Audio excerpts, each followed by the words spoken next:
पहाड़ी जंगल में भोला चिड़ा अपने बेटे कुकू के साथ रहता था। भोला चिड़ा की पत्नी कुछ सालों पहले मर चुकी थी।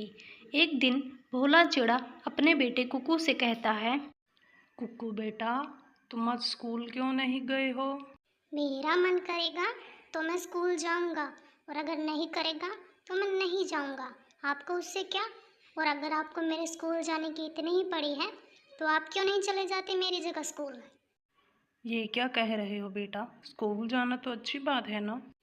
अगर इतनी अच्छी बात है तो आप ही चले जाओ, मुझे नहीं जाना। कुकू बेटा, अगर तुम स्कूल जाकर पढ़ाई नहीं करोगे तो तुम्हें नौकरी नहीं मिलेगी। आपको कभी भी अपनी गलतियां दिखाई नहीं देती है ना।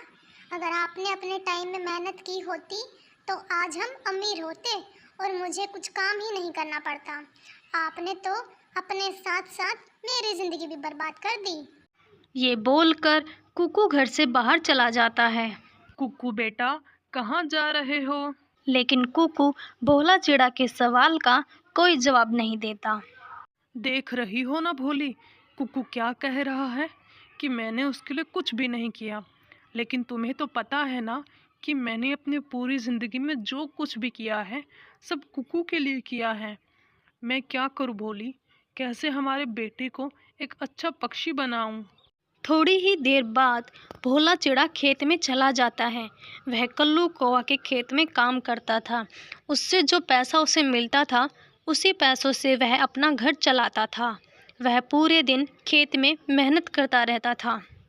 लेकिन कुकू पूरे दिन आवारा पक्षियों की तरह इधर से उधर घूमता रहता था। वह अपने पिता भोला चिड़ा की न तो किसी काम में मदद करता था और न ही उससे ठीक से बात करता था।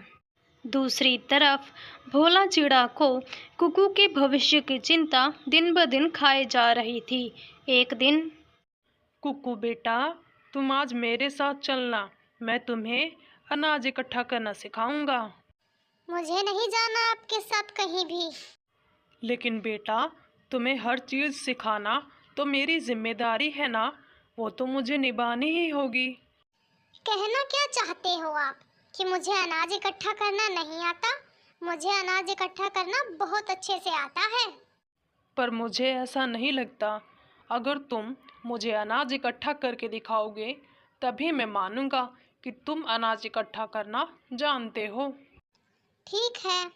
भोला चिड़ा और कुकू दोनों अनाज इकट्ठा करने चल पड़ते हैं। आगे उन्हें एक जगह पर गेहूं की कुछ बालियां दिखाई देती हैं। वे दोनों वहां रुक जाते हैं। भोला चिड़ा वहां से गेहूं उठाने लगता है। तभी कुकू भोला चिड़ा से कहता है, ये अनाज तो कम है पिताजी, मैं आगे जाकर थोड़ा और अनाज ढूंढता हूँ। ये बोलकर कुकू वहां से उड़ जाता है। ज्यादा दूर मत जाना कुकू बेटा। कुकू फिर से भोला चिड़ा की बात का कोई जवाब नहीं देता है। थोड़ी दूर आकर कुकू मकई का एक खेत देखता है। देखा, मैंने कहा था ना कि मुझे अनाज ढूंढना अच्छे से आता है। मैंने पिताजी से ज्यादा अनाज ढूंढा है। जैसे ही कुकू मकई के खेत से मकई तोड़ने लगता है, तभी उस खेत के पास लगा विशाल बरगद का पेड़ बोलता है, सावधान बच्चे, तुम इस खेत से मकई नहीं तोड़ सकते। अच्छा, और क्यों नहीं तोड़ सकता हूँ मैं मकई? ये मेरा खेत है। तुम तो एक जड़ वस्तु हो, तुम मेरा क्या ही बिगाड़ दोगे? मैं तो तोड़ूंगा मकई। कुकू मकई तोड़ने लगता है। जैसे ही वह मकई तोड़ता है, वह वहीं पर बेहोश हो जाता है। उधर भोला चिड़ा कुकू का इंतजार कर रहा होता है। काफी देर हो गई है, कुकू अभी तक आया क्यों नहीं? कहीं वह जंगल में खो तो नहीं गया? मुझे उसे जाकर ढूंढना होगा। ये बोलकर भोला चिड़ा कुकू को ढूंढने लगता है। भोला देखता है कि कुकू मकई के एक खेत के पास बेहोश पड़ा है। भोला चिड़ा उड़कर कुकू के पास में जाता है। कुकू बेटा, तुम्हें क्या हो गया है? तुम ऐसे क्यों पड़े हो? किसने तुम्हारा ये हाल किया है? ये बोलता हुआ भोला चिड़ा रोने लगता है। तभी वहां खड़ा वह बरगद का पेड़ बोलता है, इसे मैंने बेहोश किया है। आपने मेरे बेटे को क्यों बेहोश किया है? इसने मेरे मना करने के बाद भी मेरे खेत से मकई खाने की कोशिश की है, इसलिए मैंने इसका यह हाल किया है।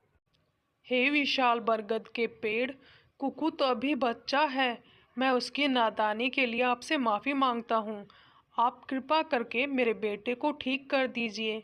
मेरा इसके सिवा इस दुनिया में कोई भी नहीं है। ठीक है, मैं तुम्हारे बेटे को ठीक कर दूंगा, पर पहले तुम्हें मेरी 2 पहेलियों का उत्तर देना होगा। मैं आपकी हर पहेली का उत्तर दूंगा। पूछिए।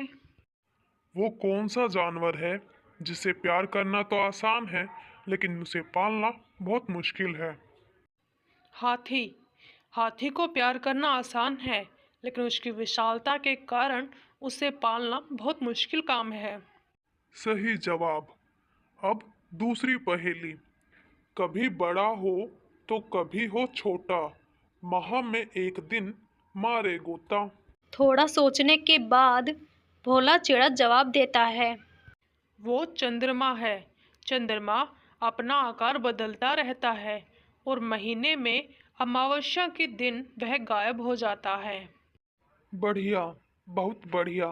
ये बोलकर पेड़ कुकू को ठीक कर देता है और दोनों मिलकर घर आ जाते हैं। पिताजी, मुझे माफ कर दीजिए। मैं दोबारा कभी आपसे बुरा व्यवहार नहीं करूँगा और स्कूल भी जाऊँगा। आप दुनिया के सबसे अच्छे पिता हैं। ये सुनकर भोला चिड़ा खुश हो जाता है और दोनों खुशी खुशी रहने लगते हैं।